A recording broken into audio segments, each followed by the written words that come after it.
특별히 오늘 본문을 읽다 보면은 두 단어가 키워드가 나옵니다.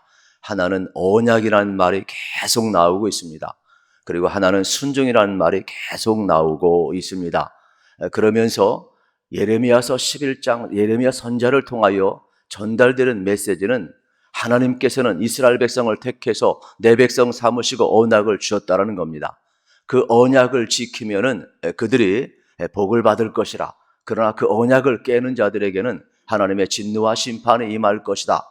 이 내용을 우리에게 전해주고 있습니다. 예레미야 선지자가 등장했다는 것은 무엇을 의미합니까? 눈물의 선지자가 등장했다는 것은 무엇을 의미합니까?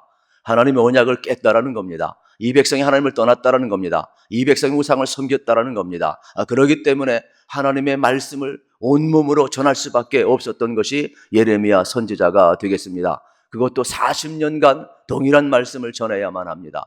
내 백성이 여러분 얼마나 언약을 잊어버렸으면 여러분 예레미야 선지자는 하나님의 말씀이 안전하고 싶어도 그의 심령에 불붙는 것 같아서 사명자이니까 선지자이니까 돌아오라 하나님의 임박한 심판이 너에게 임하였다. 심지어 마지막 절에는 18절부터 마지막 23절까지는 예레미야 고향 아나돗이 나옵니다. 이 아나돗에서 정말로 먼저 내 사랑하는 고향 사람들, 내 사랑하는 백성들, 내가 잘 알고 있는 사람들 하나님의 심판에 있는데 이 심판받지 않고 이제라도 회개하고 돌아오길 원해서 그토록 고향에 가서 외치고 있는 장면을 보게 되는 겁니다. 그런데 고향 사람들이 어떻습니까? 예수님도 배척하듯이 더 배척해버리는 거예요. 오히려 예수님을 죽이듯이 오히려 예레미야를 죽이려고 그런 겁니다. 그러면서 얼마나 마음이 아팠던지, 그러면서 하나님께서는 지금도 돌아오길 원하는데 왜 이렇게 정신 못 차리냐. 그러면서 하나님을 떠나고 우상을 숭배하고 죄악 가운데 있는 이 고향 사람들까지도 그 품위 안으면서 마지막까지도 계속 복음을 전하는 장면을 이제 우리가 볼 수가 있게 되겠습니다. 여러분, 언약 그러면 우리가 많은 내용이 나오지만은 특별히 성경에는 우리가 창세기 12장에 아브라함의 언약을 우리는 기억을 하게 되는 겁니다. 하나님께서 아브라함을 부르셔서 믿음의 조상이 되게 하시고 많은 민족을 이루겠다고 약속을 하셨습니다. 신실하신 하나님은 이 언약을 이루기 위해서 야곱의 일행을 여러분 고센 땅에 거주하게 합니다. 그리고 430년 동안 그곳에 있으면서 그들은 종사를 했지만은 엄청난 여러분 민족을 이루게 되는 것이죠. 그래서 하늘의 별처럼 바닷가의 모래알처럼 놀라운 부흥을 이루게 되는 겁니다. 그리고 하나님이 때가 되어서 그들을 모세를 보내가지고 애굽에서 나오게 하지 않습니까? 이 모든 것은 아브라함과 맺은 언약을 이루기 위한 하나님의 신실한 언약을 진행하고 있는 거예요. 그리고 이스라엘 백성을 애굽에서 나오게 할 뿐만 아니라 시내산에 와서 어떻게 되는 겁니까?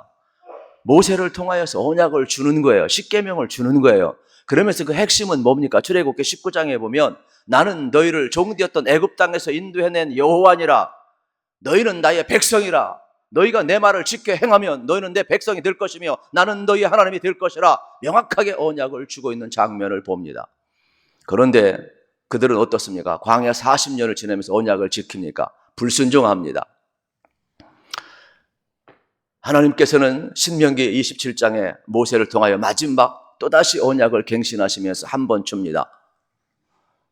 그러면서 이제 가나안 땅에 들어가서 너희들이 이제 수많은 도전이 있게 될 터인데 나 여호와 맺은 이 언약을 다시 한번 갱신하고 너희가 지키면 여호와의 말씀을 지키면 신명기는 28장까지 되지만 구조는 간단합니다. 딱 한 문장입니다. 여호와께 순종하면 복을 받을 것이고 여호와께 불순종하면 심판과 저주를 받을 것이라는 겁니다. 그래서 성경의 모든 구조는 간단합니다. 하나님과 나와의 언약의 관계인 겁니다. 순종과 불순종과의 관계인 것입니다. 이 언약의 갱신을 통하여서 다시금 이스라엘 백성이 또다시 언약을 맺으시고 또다시 기회를 주고 있는 장면을 보게 됩니다. 그런데 그들은 가나안 땅에 들어가서 어떻게 됩니까? 그들은 결국은 사사시대를 맞이하게 되는 것이죠. 자기 옳은 소견대로 살게 되는 겁니다. 그러다가 왕정시대를 맞이합니다. 결국 왕정시대 이방의 제도를 따라가다가 결국 그들은 또 동일하게 무너져 내리고 만 겁니다. 이때에 예레미야 선지자가 등장을 하는 겁니다. 그러면 그 시대에는 다른 선지자는 없었냐? 있었지요. 왕도 선한 왕 요시야 왕도 8세에 등장을 해서 종교개혁을 일으켰습니다. 그러나 영적으로 부흥을 하고 종교개혁을 일으켰어도 하나님이 볼 때 예레미야가 등장한 것을 보면 전부 돌아오지 않은 시대인 것입니다. 그렇다면 40년간 이들은 여러분 계속해서 언약을 깨고 그들은 어떻게 했습니까? 불순종하고 이방을 그대로 따라가게 된 겁니다. 그래서 예레미야 선자는 계속해서 눈물로 호소하고 어찌해 너희가 언약을 깼느냐? 이 언약은 지켜야 복을 받는 것이다.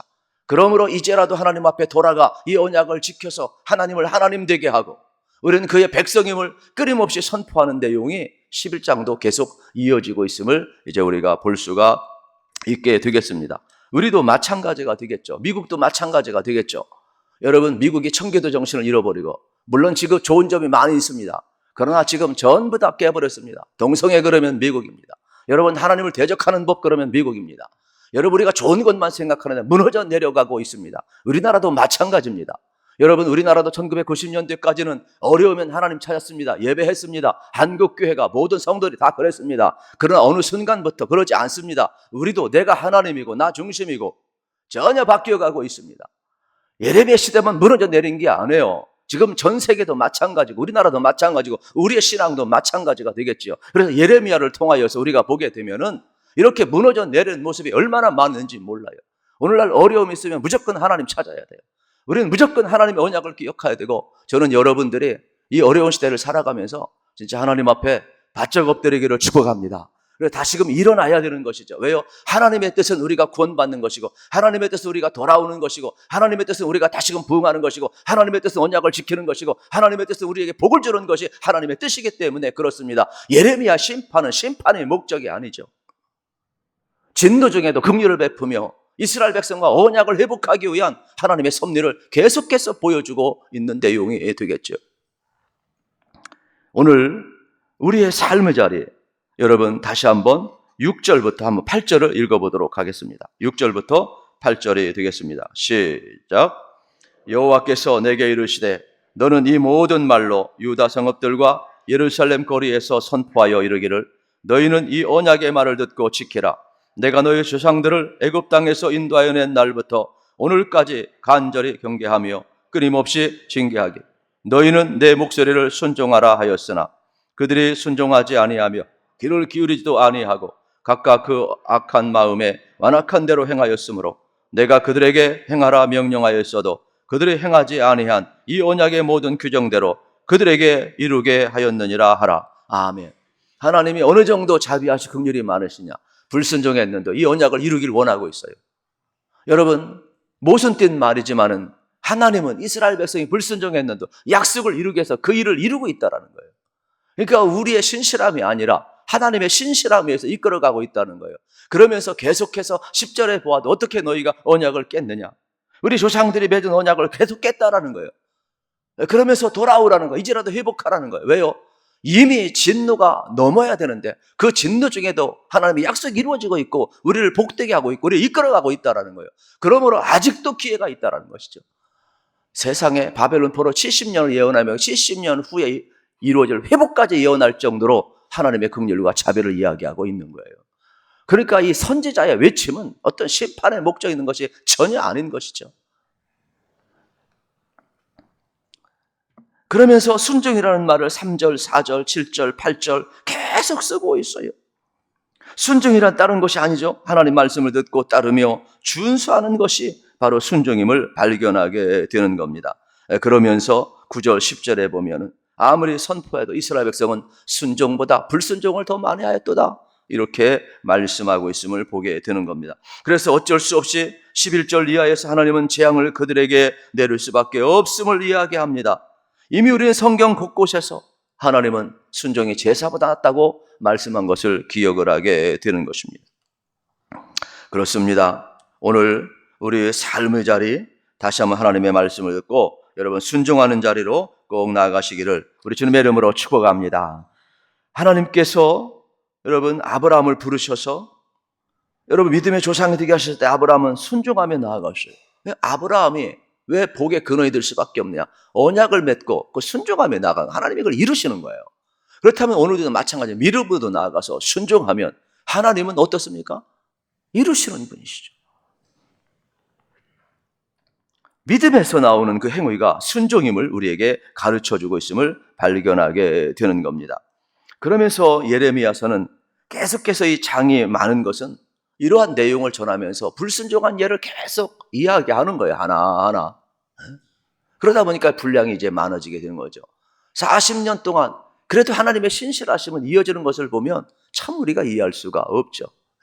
우리는 내 마음에 안 들면 뒤도 돌아보기 싫은데 하나님은 또다시 말씀하시고 또다시 찾아오시고 또다시 회복시키시고 또다시 긍휼을 베푸시고 어떻게 보면 참 일방적 사랑 같아요. 언약의 관계는 쌍방적 사랑 아닙니까? 물론 나중에 이제 갱신을 합니다마는 우리 하나님의 뜻은 이렇게 어떻게 해서라도 너희들이 바벨론 포로 70년 끌려가서 망해서라도 내 백성 삼아야 되겠다. 내가 돌아오게 만들어야 되겠다. 제사장 나라가 되게 해야겠다. 거룩한 민족이 되게 해야 되겠다. 열방이 너희들을 보고 하나님 앞에 돌아오는 그러한 축복의 통로로 나는 반드시 사용하고 말 거야. 이런 하나님의 주권적 사랑이 이들에게 나타나고 있는 장면이 계속 보이는 것이죠. 그래서 이제 18절부터 23절은 이 안타까운 마음을 안아도 고향 사람 앞에 가서 전하는 내용이 되겠습니다. 그런데 여러분, 제가 앞부분에서도 말씀을 드렸지만 얼마나 참 안타까웠던지 오히려 이스라엘 백성들이 들어야 되는데 고향 사람들이 들어야 되는데 듣지를 않아요. 그래서 자주 섞인 말을 19절에서 이렇게 이야기합니다. 우리 같이 한번 19절 말씀 읽겠습니다. 시작. 나는 끌려서 도살당하여 가는 순한 어린 양과 같으므로 그들이 나를 해하려고 꾀하기를 우리가 그 나무와 열매를 함께 박멸하자. 그를 살아있는 자의 땅에서 끌어서 그의 이름이 다시 기억되지 못하게 하자 함을 내가 알지 못하였나이다. 아멘. 나는 하나님 말씀 듣고 가서 전했을 뿐이고 내 사랑하는 고향 사람들에게 전했을 뿐인데 하나님, 나는 아무것도 모르고 도살장으로 끌려가는 양이 되었습니다. 오히려 내 고향 사람에게 가서 하나님의 소식을 전했는데 그들은 오히려 나를 죽이려고 합니다. 나를 해하려고 합니다. 하나님, 나는 하나님이 말씀하라고 해서 말씀했을 뿐인데 왜 이 백성은 하나님의 말씀을 불순종하고 심지어 내가 도살장으로 끌려가는 양에 대해서 죽어야 합니까? 여러분, 뒷부분에 보게 되면은 뭐라고까지 이야기하는 줄 아십니까? 예레미야를 향하여서 하나님 말씀을 받지 말라, 하나님의 말씀을 전하지 말라, 이렇게까지 이야기를 합니다. 네가 살고 싶으냐? 하나님 말씀 받지 말고 하나님 말씀 전하지 말고 우리 보고 순종하라고 말하지 말라. 그렇지 않으면 너는 죽음을 각오해야 된다. 여러분, 우리 많이 듣던 내용 아닙니까? 우리 코로나 시절 어땠습니까? 마치 교회에 와서 예배하면 마치 사회성이 없는 것처럼 이야기했습니다. 회사 가서 이야기하면 너 교회 다녀왔느냐 그러면 눈치를 봐야 이야기를 했습니다. 그러면서 뭐라고 이야기합니까? 사회는 뭐라고 이야기를 했습니까? 방송은 뭐라고 이야기를 했습니까? 네가 교회 가려면 직장 나올지 말 각오를 해라. 마치 여러분 어떻습니까? 수많은 전염병의 원인은 딴 데 있는데 엉뚱한 데 되집어 씌우고 예레미야에게 단 말을 우리 사회는 동일하게 그대로 했습니다. 마치 그러면서 우리는 그것이 정당한 것처럼 여러분, 우리가 얼마나 진짜 어려운 시대를 우리가 보냈습니까? 예레미야 시대나 뭐가 다릅니까? 오늘 우리에게 벌어진 일을 잘 보셔야 합니다. 그래서 저는 여러분들이 이 성경 말씀을 다시 한번 읽어보면 오늘 우리는 어떻게 될까? 그런데 예레미야는 하나님의 말씀을 전하지 않으면 견딜 수가 없는 불붙은 같은 심령이 있어요. 그때 예레미야에게 하나님이 다시금 힘을 주시는 거예요. 예레미야라, 너 두려워하지 말라. 내가 감찰하고 있다. 내가 이 시대를 보고 있다. 내가 너를 보고 있다. 여러분, 우리 믿음의 사람은 그런 겁니다. 여러분, 오늘 이 시대가 그렇고 우리가 부족하다 할지라도 우리 하나님은 예레미야만 감찰한 것이 아니에요. 그 시대만 감찰한 것이 아니에요. 오늘 우리 시대도 감찰하고 우리도 바라보고 있다는 것을 기억하시고 저는 여러분들이 더 하나님 앞에 나아가시기를 축복합니다. 여러분, 우리 인생길 걸어가면 여러분 부족한 점이 얼마나 많겠어요. 그래도 그때에도 하나님의 은총에 비추는 것 아니겠습니까? 십자가 은혜가 우리를 비춰주는 것 아니겠습니까? 그래서 어제 저도 여러분에게 신앙의 로드맵을 말씀했는데 하나님의 조건 없는 절대적 사랑을 여러분이 꼭 기억했으면 좋겠어요. 그래서 우리가 얼마나 존귀한 자인가를 꼭 기억했으면 좋겠어요. 그래야만이 여러분 이 시대에 진짜 하나님의 뜻대로 살고자 하는 그 갈망이 이루어지게 되고, 주님이 이끌어가면서 여러분 주님과 동행하며 여러분 어떻습니까? 주님의 온전함과 거룩함을 이룰 수 있는 그러한, 우리는 쓰러지고 넘어져 또 일으켜 주시면서 그 길을 걸어가게 하는 하나님의 섭리를 보게 하죠. 예레미야만 그 길을 걸어간 게 아니에요. 우리도 이 시대도 걸어갈 수 있다는 걸 여러분 기억하시고, 전부 다 하나님을 떠난 것 같지만 그렇지 않아요. 이 땅에 남은 자가 있는 것이고 끝까지 하나님의 뜻을 행하는 자가 있음을 여러분 기억하시면서 다시 한번 하나님은 여러분과 함께하며 믿으시기를 축복합니다. 그리고 이 시대에 하나님의 공의와 정의로 이 시대를 감찰함을 믿으시기를 축복합니다. 여호와께 순종하는 자는 복을 받지만 불순종하는 심판과 저주가 임할 것이라고 말씀하고 있는 장면을 기억하셔서 여러분의 신앙의 패턴을 바꾸셔야 합니다. 그러므로 하나님 앞에 절대적으로, 왜냐하면 오늘은 내가 하나님 된 사람이 너무 많아요. 내가 한 말, 내가 한 모든 것이 전부 다 옳은 세대예요. 내 감정이 전부 다 옳은 세대예요. 그래도 에고의 시대이기 때문에 이미 하나님은 내 속에서 사라졌어요. 하나님은 명목상의 하나님인 것뿐이에요. 그러므로 어려운 시대를 우리가 지금 살아가고 있는 것입니다. 진짜 저는 여러분들이 하나님이 하나님 되기를 우리 주님의 이름으로 축복합니다. 그리고 이 언약의 말씀이 여러분 속에 그대로 이어지는 능력이 있어야 돼요. 하나님의 말씀에 진짜 관통해야 돼요. 그렇지 않고는 이 시대를 돌파하기 어렵습니다. 여러분의 삶의 자리에 한 날도 다시 한번 예수 이름으로 승리하시고 하나님의 말씀이 꼭 순종하며 이루어지시기를 우리 주님의 이름으로 축복합니다.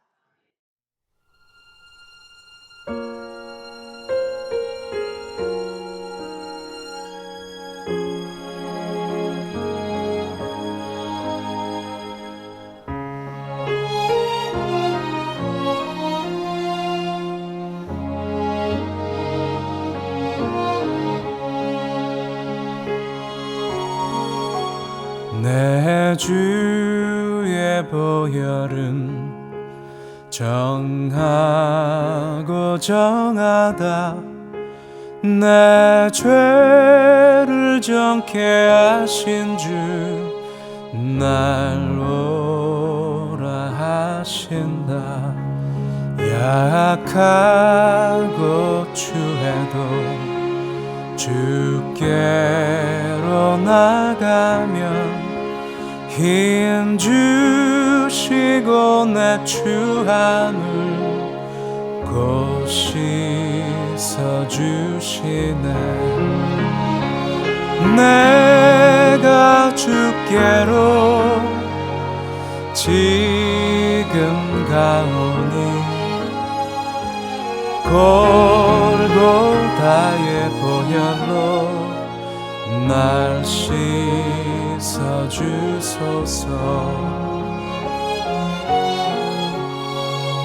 날 오라 하심은 온전한 믿음과 또 사랑함과 평안함 다 주려 함이라. 내가 주께로 지금 가오니 골고다의 보혈로 날 씻어주소서.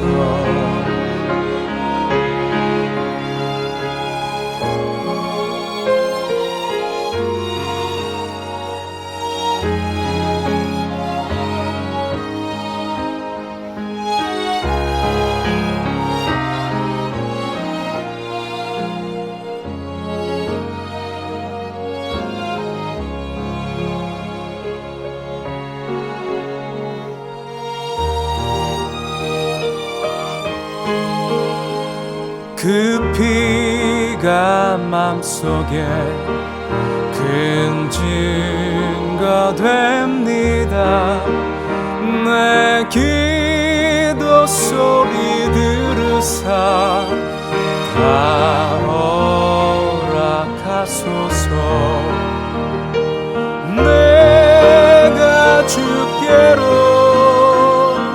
지금 가오니 골고다의 보혈로 날 씻어주소서. 내가 주께로